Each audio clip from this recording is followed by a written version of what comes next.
अभी तक हम लोगों ने बेस टॉपिक में बेस का डेफिनेशन डिस्कस कर लिया एंड बेस का क्लासिफिकेशन डिस्कस कर लिया। तो चलिए अब हम डिस्कस करते हैं बेस के कुछ ऐसे जनरल प्रॉपर्टीज जो कि सभी बेसिस के लिए कॉमन होते हैं। तो पहले पॉइंट को रीड करते हैं। Most of the basis have a bitter taste, और बिटर को हम हिंदी में बोलते हैं कड़वा। बहुत ही गंदा सा टेस्ट आता है। अगर आपने कभी करेले की सब्जी टेस्ट की होगी तो उसका टेस्ट बिटर ही होता है। आप जानते हो कि बिटर टेस्ट किसे कहते हैं। तो जो ज्यादातर बेसिस होते हैं उनका टेस्ट कैसा होता है? They are bitter in taste. ज्यादातर सभी बेसिस का टेस्ट बिटर हम नहीं कहेंगे, ज्यादातर बेसिस का टेस्ट बिटर होता है। बट इसका अपोजिट मतलब मत निकाल लीजिएगा कि जो भी चीज बिटर लगे, यानी कि जिन चीजों का टेस्ट कड़वा हो, उसे हम बेस नाम देंगे, ऐसा जरूरी नहीं है। फिलहाल आप ये पॉइंट समझ गए कि ज्यादातर बेसिस का टेस्ट बिटर होता है। सेकेंड पॉइंट को रीड करते हैं। Bases turn red litmus to blue. तो जो बेस होते हैं वो रेड लिटमस पेपर के कलर को चेंज करके ब्लू में टर्न कर देते हैं। चलिए इसे हम देख लेते हैं प्रैक्टिकली। यहां मेरे पास रेड एंड ब्लू दोनों ही टाइप के लिटमस पेपर हैं। अब मैं ले लेता हूं बेस।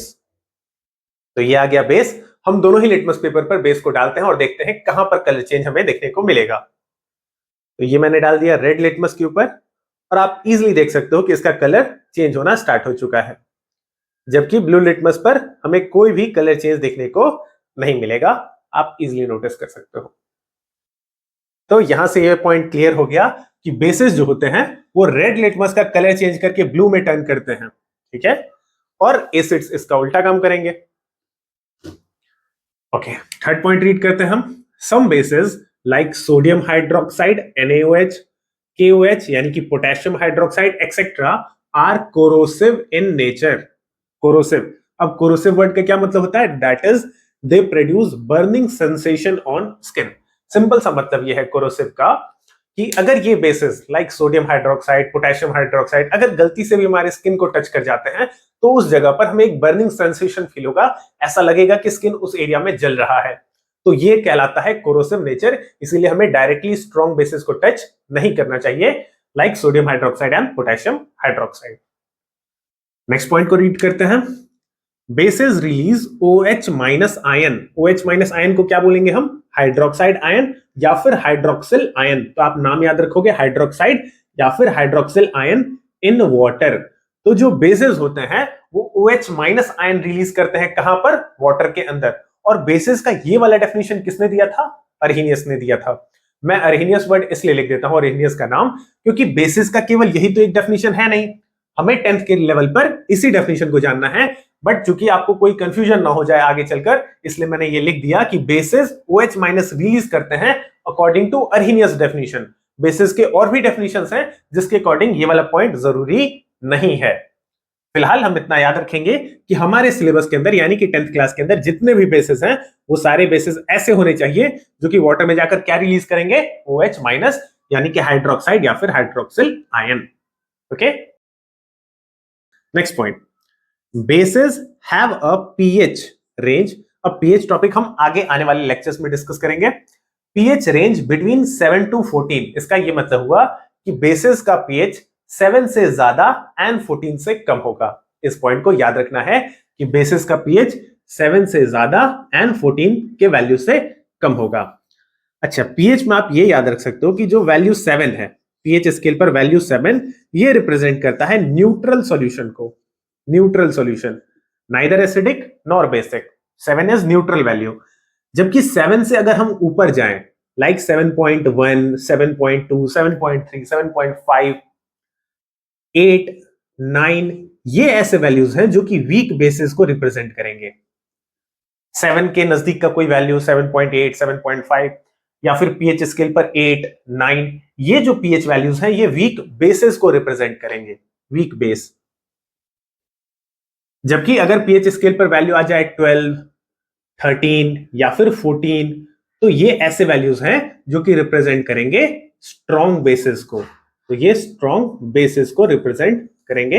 ये आप एक आइडिया रख सकते हो माइंड में। ओके, चलिए रीड करते हैं नेक्स्ट पॉइंट को। Aqueous solution. एक्वस सॉल्यूशन यानी कि ऐसा सॉल्यूशन जिसे वाटर के अंदर बनाया गया हो, वाटर में डिसॉल्व करके बनाया गया हो। So aqueous solution of bases conduct electricity. बहुत ही सिंपल सी बात है। जिस तरीके से एक्वस सॉल्यूशन ऑफ एसिड्स जो थे वो भी इलेक्ट्रिसिटी कंडक्ट करते थे, ठीक उसी तरीके से बेसिस का एक्वस सॉल्यूशन यानी कि बेस को जब आप वाटर के अंदर डिसॉल्व कर दोगे तो वो भी इलेक्ट्रिसिटी को कंडक्ट करेंगे, just like basis, just like acids. तो ये पॉइंट आप देख सकते हो कि कॉमन है between acids and bases. Acids भी वाटर में जाकर इलेक्ट्रिसिटी को कंडक्ट करते थे, ठीक ऐसे बेसिस भी वाटर के अंदर जाकर एक्वस सॉल्यूशन जब बनाते हैं तो ये भी इलेक्ट्रिसिटी को कंडक्ट करते हैं, और रीजन यहां पर भी सेम है।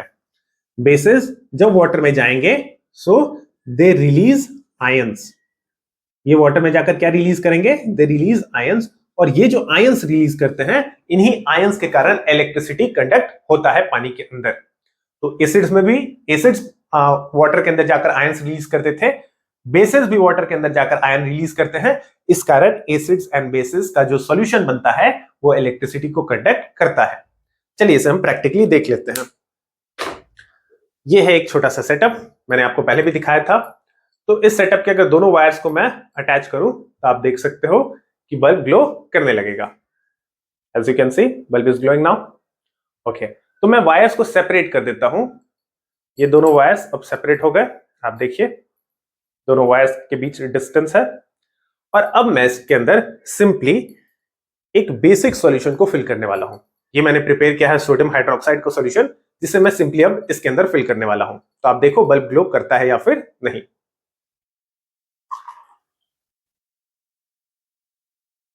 And as you can see bulb आपको अब ग्लो होता हुआ दिख रहा होगा।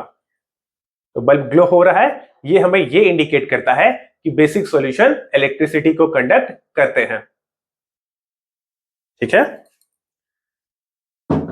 चलिए अब हम रीड करते हैं आगे के पॉइंट्स को। आप इन पॉइंट्स को लिख लीजिए।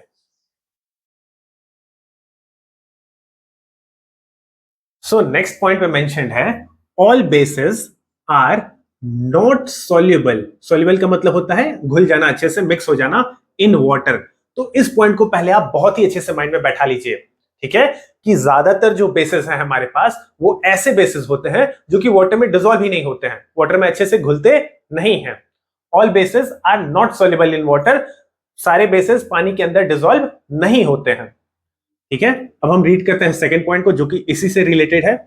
Basis which are soluble in water, ऐसे बेसिस, अब हम उन बेसिस की बात कर रहे हैं जो कि वाटर में डिसॉल्व हो जाएं, are soluble in water and produce OH minus ions. Obviously जब ये बेसिस वाटर में सॉल्युबल हो जाएंगे यानी कि वाटर में मिक्स हो जाएंगे तो ये सॉल्युबल होने के बाद क्या रिलीज करेंगे, OH माइनस आयंस रिलीज करेंगे, आर कॉल्ड एल्कलीज। तो हम लोगों ने ऐसे बेसिस जो अच्छे वाले बेसिस हैं उन्हें एक सेपरेट नाम दे दिया है, हम लोगों ने एल्कली नाम दे दिया है उन बेसिस को जो कि वाटर में जाकर अच्छे से डिसॉल्व हो सके, क्योंकि सारे बेसिस तो वाटर में डिसॉल्व होते नहीं हैं। तो जो अच्छे वाले बेसिस हैं जो कि वाटर में जाकर बहुत ही अच्छे से मिक्स हो जाए और मिक्स होकर क्या प्रोड्यूस करें, OH माइनस आयंस प्रोड्यूस करें, इन बेसिस को हम लोगों ने एक सेपरेट नाम दे दिया है एल्कली। तो एल्कली है तो बेसिस ही, बट ये वो बेसिस हैं जो कि वाटर में अच्छे से डिसॉल्व हो जाते हैं, they are soluble in water and soluble होकर वो OH माइनस आयंस भी रिलीज करते हैं। तो ये एक छोटा सा डिफरेंस है जो कि आप बात याद रखोगे कि सारे बेसिस वाटर में डिसॉल्व नहीं होते हैं, वाटर में घुलते नहीं है अच्छे से। जो कुछ बेसिस अच्छे वाले वाटर के अंदर जाकर बहुत ही अच्छे से मिक्स हो जाते हैं, सॉल्युबल हो जाते हैं, उन्हें हम लोगों ने नाम दे दिया है एल्कली। ओके, चलिए इसे एग्जांपल से समझते हैं। तो सोडियम हाइड्रोक्साइड एक बेस होता है, ऑब्वियसली ये बेस वाटर में जाकर बहुत ही अच्छे से डिसॉल्व हो जाता है, तो सोडियम हाइड्रोक्साइड को हम एल्कली कहेंगे। पोटेशियम हाइड्रोक्साइड भी एक बेस है और ये भी वाटर में जाकर बहुत ही अच्छे से डिसॉल्व होता है, so it is also alkali. अगला एग्जांपल है कैल्शियम हाइड्रोक्साइड का। तो कैल्शियम हाइड्रोक्साइड भी वाटर में डिसॉल्व होता है, बहुत ही अच्छे से नहीं, बट ये ठीक ठाक अमाउंट में वाटर में डिसॉल्व होता है, तो इसे भी हम एल्कली कहेंगे। अगला एग्जांपल है हमारे सामने फेरिक हाइड्रोक्साइड। तो फेरिक हाइड्रोक्साइड एक बेस तो है, बट फेरिक हाइड्रोक्साइड वाटर में जाकर अच्छे से डिसॉल्व नहीं होता, और ये वाटर में अच्छे से डिसॉल्व नहीं होता तो ये बेस तो है, बट हम इसे एल्कली नहीं कह सकते। नेक्स्ट एग्जांपल है कॉपर हाइड्रोक्साइड का। तो कॉपर हाइड्रोक्साइड एक बेस तो है ही, ऑब्वियसली मैंने बेस में लिख रखा है, बट ये वाटर में जाकर अच्छे से डिसॉल्व नहीं होता, तो इसे हम एल्कली नाम नहीं दे सकते। ठीक इसी तरीके से एल्युमिनियम हाइड्रोक्साइड एक बेस है, बट ये वाटर में डिसॉल्व नहीं होगा अच्छे से, so it is not an alkali. तो यहां से आप डिफरेंस इजीली नोटिस कर सकते हो कि ऐसे बेसिस, ये तीनों ऊपर वाले जो कि वाटर में जाकर डिसॉल्व हो रहे थे, पानी में अच्छे से डिसॉल्व हो गए, इन्हें हम लोगों ने एल्कली कहा। जबकि ऐसे बेसिस जो कि वाटर में जाकर डिसॉल्व नहीं हुए, उन्हें हम लोग एल्कली नहीं कह सकते। Okay, I hope you got this point.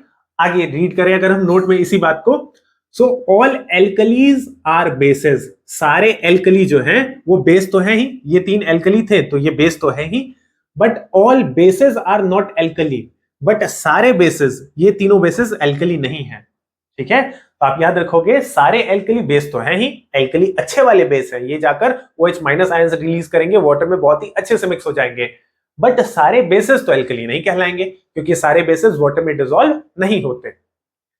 Okay, तो आप याद रखोगे कि ये इन्हें हम लोगों ने एल्कली इसलिए कहा because they are soluble in water, soluble in water, जबकि ये जो 3 थे नीचे वाले, they are very less soluble और simply not soluble in water, they are not soluble in water, so इन्हें हम एल्कली नहीं कह सकते। तो ये एक छोटा सा पॉइंट था, आप याद रखोगे difference between alkali and base. अब हम लोगों ने सारे जनरल प्रॉपर्टीज को डिस्कस कर ली है बेस के रिगार्डिंग।